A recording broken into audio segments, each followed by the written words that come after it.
नमस्कार दोस्तों, स्वागत है आपका लीगल गाइड 360 में। आज हम बात करेंगे एक और सिचुएशन की, एक परिस्थिति की। परिस्थिति ये है कि एक अक्यूज्ड है, अपराधी है, और वो क्या करता है, बस को लूटता है, ठीक है, और वो मार कूट करता है, ये सब चीजें करता है। तो उसको ऐसा करते हुए लोग देख लेते हैं, उसके आई विटनेस है, ठीक है।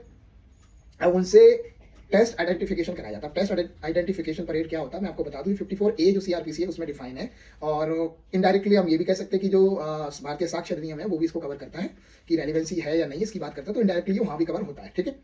होता क्या है ये तो मैं ये बताऊं आपको। क्या होता है कि ऐसी सिचुएशन होती है जबकि जो आई विटनेस है वो उसको जानता नहीं है, भाई नेम नहीं जानता है, उसके फादर से नहीं जानता, उसका गांव नहीं जानता, मतलब उसकी आइडेंटिटी के बारे में नहीं जानता, पर उसने देखा हुआ उसके हुलिया हुलिया को वो पहचानता है क्योंकि एक अननोन आदमी है और ऐसे ऐसे हुलिये का है। तो टीआईपी कराई जाती है। अब टीआईपी में क्या करते हैं कि उसी हुलिया से मिलते जुलते लोग उसके सामने खड़े करे जाते हैं और उससे पहचानवाया जाता है, देखो इनमें से कौन सा था।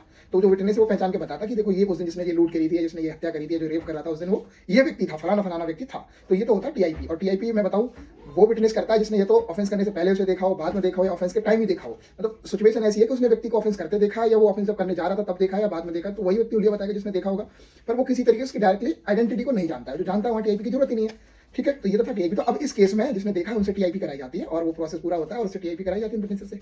अब क्या होता है, जब कोर्ट में गवाहियां होती है ना, तो जिन लोगों ने टीआईपी की थी, जिन विटनेस ने उसे पहचाना था टीआईपी में, उनका गवाही नहीं कराई जाती कोर्ट में। अब वो कोई भी सिचुएशन हो सकती है, चाहे तो उसमें मान लो उन लोगों को विटनेस ही नहीं बनाया पुलिस ने, या मान के चलो प्रोसिक्यूशन ने ड्रॉप कर दिया, या कोई भी सिचुएशन हो, या कोर्ट ने नहीं बुलाया, कोई भी सिचुएशन रही हो नीचे की कोर्ट में।